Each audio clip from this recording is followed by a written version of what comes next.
حکم کے پابند ہے اور میں نے خود بھی انہیں سختی سے دے رکھی ہے کہ بابا جان کے آرام و آسائش کا خیال رکھیں۔ نوکر تمہارا نعم البدل نہیں ہو سکتے۔ نور الہدیٰ، کیا تمہیں خبر بھی ہے اظہر کئی دن سے بیمار ہے؟ کیا اتنی توفیق ہوئی کہ جا کر اس بیمار آدمی کی خیریت ہی دریافت کر لو جس نے تمہیں اولاد کی جگہ پالا ہے؟ بابا جان بیمار ہیں، اس خیال سے وہ اندر ہی اندر بے چین ہو گئے، لیکن جب بولے تو ان کی آواز خالی تھی۔ گھر میں 3 ڈرائیور موجود ہیں، اگر وہ بیمار ہے تو مجھ سے کہنے کی ضرورت نہیں، وہ ڈرائیور کے ساتھ ہسپتال جا سکتے ہیں، اور اگر خود نہ جانا چاہیں تو ڈاکٹر کو فون کر کے گھر بلوا لیں۔ ملک ناصر ان کی بے حسی پر حیران رہ گئے۔ ان کی بیماری کا علاج ڈاکٹر کے پاس نہیں، تمہارے پاس ہے۔ تم تو اپنی زندگی میں مگن ہو گئے، لیکن انہیں تمہاری ضرورت ہے۔ کبھی 2 گھڑی کے لیے ہی صحیح ان کے پاس بیٹھ جایا کرو۔ تنہائی کو جھیلنا آسان نہیں۔ تنہائی؟ وہ زہر خند ہو کر بولے، پھر اٹھے اور صوفے کی بیک پر جا کر دونوں ہاتھ اس کی پشت پر رکھتے ہوئے کہنے لگے، تنہائی کو جھیلنا آسان نہیں ملک انکل۔ اور ملیحہ نے جذباتی تنہائی کے ساتھ 9 سال گزارے اب بنا شکایت کے، اور بابا جان چند مہینوں میں ہی شکوہ کرنے لگے۔ ملک ناصر ہکا بکا رہ گئے۔ تم ایک باپ سے اس کی بیٹی کی موت کا انتقام لینا چاہتے ہو؟ کیا تمہیں حق ہے؟ مرنے والی اگر ملیحہ ہو اور مارنے والے بابا جان، تو ہادی بھائی کو حق ہے کہ ملیحہ کی موت کا انتقام لے سکے۔ ان کے لہجے میں کوئی گنجائش نہ پا کر ملک ناصر چپ کے رہ کے بعد میں بابا جان کے بعد چلا تو کہا، نور الہدیٰ سے بدگمان نہ ہونا ملک، اس نے میرے ساتھ کوئی زیادتی نہیں کی، میں اسی سلوک کا مستحق ہوں۔ اس نے تو بہت صاف صاف کہہ دیا تھا کہ اسے ملیحہ کے ساتھ کی ضرورت نہیں، وہ یوں بھی اس سے محبت کر لے گا، مگر میں نے زبردستی ملیحہ کو اس کے ساتھ نتھی کرنا چاہا۔ وہ ملیحہ کی تکلیف برداشت نہیں کرتا تھا۔ کہاں تو میں نے اسے ہی ملیحہ کی تکلیف بنا دیا۔ ذرا سوچو تو ملک، میرے ہاتھوں اس کا کتنا بھاری نقصان ہوا ہے، پھر وہ اتنا بڑا ظرف کہاں سے لائے کہ مجھے معاف کر سکے؟ پچھتانے سے کچھ حاصل نہیں ہوتا، لیکن پچھتاووں سے دامن چھڑانا بہت مشکل ہے۔ صوبہ پنجاب کے دور دراز علاقے میں سرحدی پٹی کے بالکل قریب واقع پسماندہ گاؤں چنگو میں آبادی محض چند 100 نفوس پر مشتمل تھی۔ مولوی عبدالخالق کا شمار اس چھوٹی سی آبادی کے معززین میں ہوتا تھا۔ مولوی عبدالخالق گاؤں کے مؤذن تھے اور جماعت کی امامت بھی ان کے فرائض میں شامل تھی، جنہیں گاؤں والے عقیدت سے بڑے امام صاحب کہتے تھے۔ مولوی عبدالخالق سے پہلے وہی اذان اور نماز پڑھایا کرتے تھے۔ بڑے امام صاحب دیندار آدمی تھے، لیکن انہوں نے دنیا کا دامن بھی تھاما تھا، اور بحسن و خوبی دین اور دنیا میں توازن قائم رکھتے ہوئے انہوں نے اپنی پوری زندگی گزار دی۔ اپنے بیٹے کی تربیت بھی انہوں نے انہی خطوط پر کی تھی۔ پیش امام کی ذمہ داری سنبھالنے سے پہلے وہ لاہور سے گریجویشن کر چکے تھے۔ پھر جب وہ اپنے والد کے پیچھے نماز پڑھانے لگے تو بڑے امام صاحب نے انہیں روزگار کو اپنانے کی ترغیب دی۔ مولوی عبدالخالق نے گھر کے ہی ایک کمرے میں دکان کھول لی۔ مہینے میں ایک بار دکان میں سامان ڈالنے کے لیے وہ شہر کا چکر لگاتے۔ ان کی دکان میں اشیاء خوردونوش کے علاوہ بنیادی ضروریات زندگی کا سامان بھی موجود ہوتا، یعنی ایک لحاظ سے اسے گاؤں کا جنرل اسٹور کہا جا سکتا تھا۔ بڑے امام صاحب کا برسوں پہلے انتقال ہو چکا تھا، اور اب تو مولوی عبدالخالق بھی بزرگی کی عمر میں داخل ہو چکے تھے۔ مولوی صاحب نے گاؤں کی ہی ایک لڑکی کے ساتھ شادی کی تھی، مگر اللہ نے اولاد کی نعمت سے محروم ہی رکھا۔ رفیقہ ہاجرہ بی بی بقید حیات تھیں اور مولانی جی کے لقب سے خاص و عام میں مشہور تھیں۔ سالوں سے مولوی عبدالخالق ایک ہی لگی بندھی روٹین کے عادی ہو گئے تھے۔ فجر کی اذان سے ذرا پہلے جس وقت رات کا آخری پہر ڈھل رہا ہوتا وہ نیند سے جاگ جاتے، پھر تہجد کی نماز پڑھ کر بیوی کو جگاتے، گاؤں کی کچی گلیوں سے گزر کر مسجد آ جاتے۔ پھر جب تک فجر کی اذان کا وقت ہوتا مولوی صاحب مسجد میں جھاڑو لگا کر نمازیوں کے لیے صحن میں دریاں بچھا چکے ہوتے تھے۔ نماز کے وقت وہ کچھ دیر قرآن پاک کی تلاوت کرتے، پھر اپنی دکان پر اٹھاتے، پھر جو ظہر کی نماز کے بعد بند ہو جاتی۔ نماز کے بعد 1 گھنٹے کا درس ہوتا، جس میں بڑے احکام میں شریعت کی بجائے چھوٹی چھوٹی عام فہم باتوں کو شامل کیا جاتا، وہ باتیں جن سے انسان کے کردار کا بنیادی ڈھانچہ تشکیل ہوتا ہے۔ بڑے امام صاحب اکثر مولوی عبدالخالق سے کہا کرتے تھے، اصل چیز بنیاد ہی ہے، تو بنیاد مضبوط کیے جا، عمارت اپنے آپ سیدھی اور مضبوط اٹھے گی۔ درس ختم کر کے پھر مولوی صاحب دکان پر آ بیٹھتے اور پھر عصر کی نماز پڑھا کر گھر لوٹتے تو صحن میں گاؤں کے بچے سپارے اور اسکول کی کتابیں لے کر بیٹھے ان کا انتظار کر رہے ہوتے۔ مولوی صاحب دکان اور گھر کے صحن کا درمیانی دروازہ کھول دیتے اور دکانداری کے ساتھ ساتھ دین اور دنیا کی تعلیم دی جاتی۔ یہ سلسلہ مغرب تک چلتا، پھر عشاء کی نماز کے بعد مسجد میں ہی نمازیوں کی بیٹھک ہوتی جس میں ہر طرح کے دینی اور دنیاوی مسئلے زیر بحث لائے جاتے۔ یہ بیٹھک 1 سے 1.5 گھنٹے میں برخاست ہو جاتی اور لوگ اٹھ کر اپنے اپنے گھر کو سونے چلے جاتے۔ اتنے برسوں میں آج پہلی بار مولوی صاحب کی روٹین میں فرق آیا تھا۔ آج ظہر کے بعد درس کی محفل نہیں ہوئی اور مولوی عبدالخالق نمازیوں سے معذرت کرتے اٹھائے اور اب چلچلاتی دھوپ میں وہ گاؤں سے باہر جانے والے راستے پر تیزی سے چل رہے تھے۔ اس تبدیلی کی وجہ یہ تھی کہ 3 دن سے گاؤں والوں میں کسی سائیں کے چرچے زور پکڑ رہے تھے جو نہ جانے کہاں سے آ گیا تھا اور اب گاؤں کے باہر ڈیرا ڈال رکھا تھا۔ گاؤں کے سادہ لوہ لوگ سائیں کے آنے سے پرجوش ہو گئے تھے اور اب انہیں سائیں کی کرامات کا انتظار تھا۔ مولوی عبدالخالق نے جو کچے ایمانوں کو ڈولتے دیکھا تو معاملے کی تحقیق کرنا ضروری سمجھا۔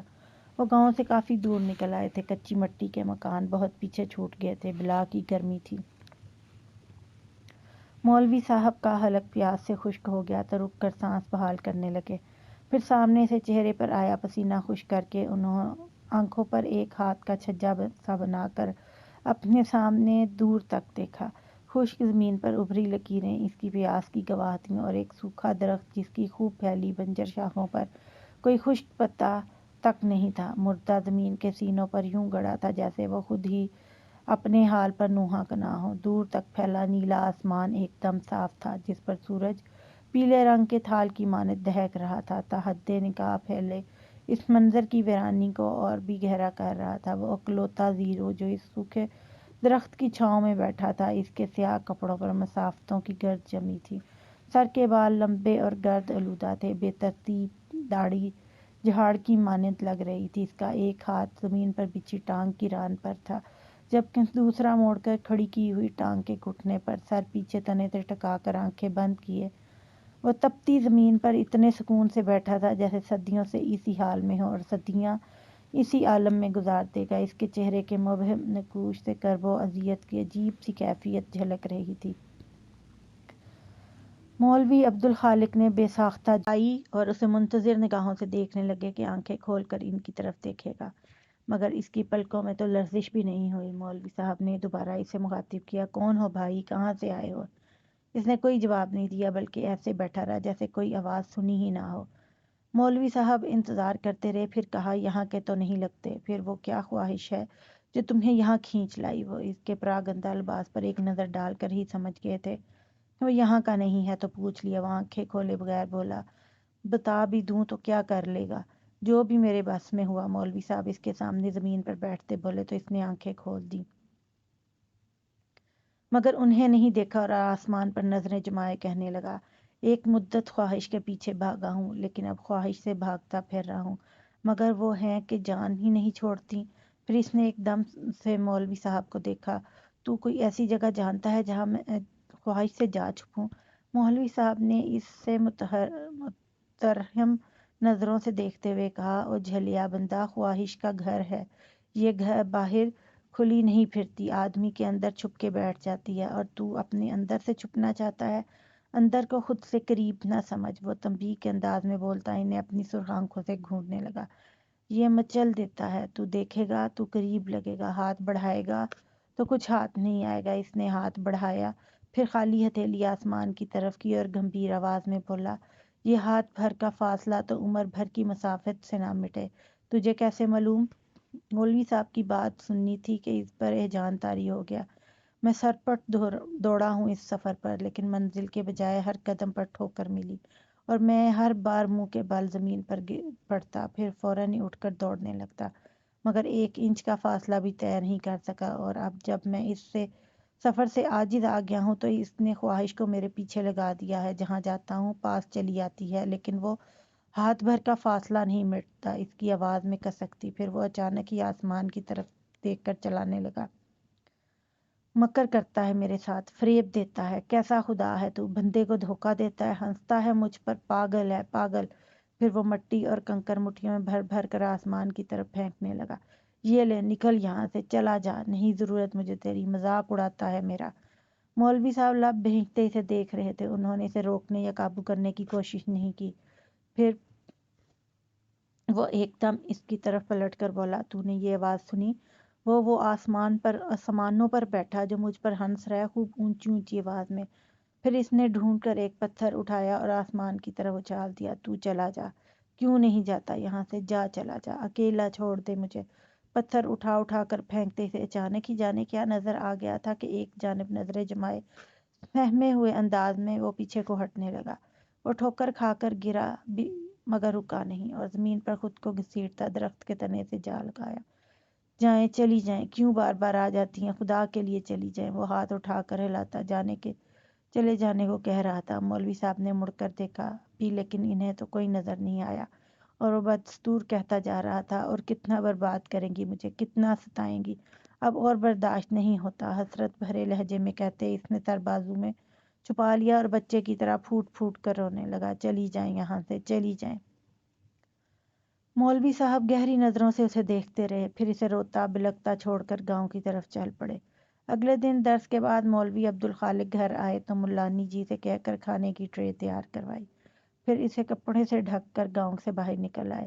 تینوں تانگے والا روز کی طرح سواریاں اتار کر دوپہر کو کھانا کھانے گھر کو جا رہا تھا۔ مولوی عبدالخالق کو دیکھا تو تانگا روک لیا۔ سلام مولوی صاحب۔ وعلیکم السلام۔ گھر جا رہے ہو علم دین؟ وہ مؤدب انداز میں بولا۔ جی مولوی صاحب، پر آپ کا ارادہ کدھر کو ہے؟ حکم ہو تو چھوڑ آؤں؟ اس کی پرخلوص پیشکش کے جواب میں مولوی عبدالخالق مسکرائے اور کہا، کیوں زحمت کرتے ہو؟ میں تو بس جو مہمان گاؤں کے باہر آ کے ٹھہرا ہے اسے کھانا دینے جا رہا ہوں۔ سائیں کی بات کر رہے ہیں؟ اس نے کہا، پھر بولا، لیکن وہ تو چلا گیا۔ چلا گیا؟ مولوی صاحب حیرت سے بولے، کہاں چلا گیا؟ وہ تو پتہ نہیں، پر کل شام سے اسے کسی نے نہیں دیکھا۔ مولوی عبدالخالق نے اس کی بات سنی، پھر خود کلامی کرتے ہوئے بولے، حیرت ہے، مسافر کے زنجیر کرنے کا وقت آ گیا ہے اور وہ ابھی تک بھاگتا پھر رہا ہے۔ کیا کہہ رہے ہیں مولوی صاحب؟ وہ خاک بھی نہیں سمجھا۔ مولوی صاحب اس سے لا تعلق کبھی سوچ میں ڈوبے رہے، پھر نظر اٹھا کر اس کے الجھن بھرے چہرے کو دیکھا اور کہا، وہ کہیں نہیں جا سکتا علم دین، اس کا سفر تمام ہوا، اب وہ جتنا بھی بھاگ لے اسے لوٹ کر یہیں آنا ہے۔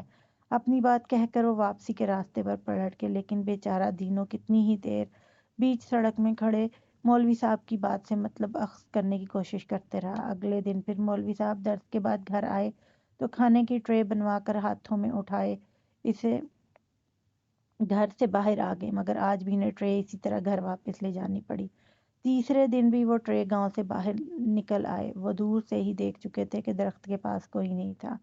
ان کے ماتھے پر شکنیں ابھر آئیں۔ آج واپسی کے لیے قدم موڑتے ہوئے ان کے چہرے پر تردد تھا۔ دینوں اپنا تانگا گھر سے لیے نکل رہا تھا، اس وقت سواریاں بھی اس کے ساتھ تھیں۔ پھر مولوی عبدالخالق کو دیکھ کر اس نے روک دیا۔ کب تک اس کا انتظار کرتے رہیں گے مولوی صاحب؟ اس جیسے کہ پیروں کو واپسی کا راستہ نہیں ہے۔ وہ بھید سے بولے، تجھے کیا لگتا ہے علم دین، وہ یہاں صرف صورت دکھانے آیا تھا؟ اس کا یہاں آنا طے ہے، اب چاہے اس کے پیروں کو واپسی کا راستہ نہ ملے۔ جس نے اس کی تقدیر لکھی ہے وہ خود سے ہاتھ تھام کر یہاں لے آئے گا۔ وہ اپنی بات کہہ کر چلے گئے اور دینوں ایک بار پھر شش و پنج میں مبتلا ہو گیا۔ کس سوچ پہ گیا دینوں؟ چل پڑ شاموں، شام میں واپس بھی آنا ہے۔ پیچھے بیٹھے شخص نے اسے ٹہوکا دیا تو وہ چچ چچ کی آواز نکالتا تانگا بڑھا لے گیا۔ مغرب کی نماز کا وقت ہو چکا تو مولوی صاحب دکان بند کر کے بچوں کو پڑھتا چھوڑ کر مسجد آ گئے۔ وضو کر کے اذان دی، پھر باجماعت نماز کی امامت کروائی اور دعا مانگ کر تسبیح کے دانے گراتے گھر کی طرف چل پڑے۔ 14-15 سال کا لڑکا بھاگتا ہوا مولوی صاحب چلاتا ان کے پیچھے آ رہا تھا۔ مولوی صاحب نے سنا تو رک گئے اور پلٹ کر اسے دیکھنے لگے۔ قریب آیا تو پوچھنے لگے، کیا بات ہے منور علی؟ وہ اتھل پتھل سانسوں کے بیچ جلدی میں بولا، دینوں تانگے والا آپ کے مہمان کے ساتھ حکیم جی کی دکان پر بیٹھا، اس نے کہا تھا آپ کو خبر کر دوں۔ مولوی عبدالخالق حیران سے کہنے لگے، میرا مہمان کون ہو سکتا ہے اور علم دین کو کہاں مل گیا؟ وہ تو پتہ نہیں مولوی صاحب۔ اچھا ٹھیک ہے، میں جا کر دیکھتا ہوں، انہوں نے کہا اور حکیم جی مکتب کی طرف چل پڑے۔ ان کی پہلی نظر علم دین کے چہرے پر پڑی اور دوسری لکڑی کے بینچ پر آنکھیں بند کیے لیٹے فائنگ پر، جس کے ہاہوں پر حکیم جی مرہم لگا رہے تھے۔ مولوی صاحب تیزی سے آگے آئے۔ یہ تمہیں کہاں مل گیا علم دین؟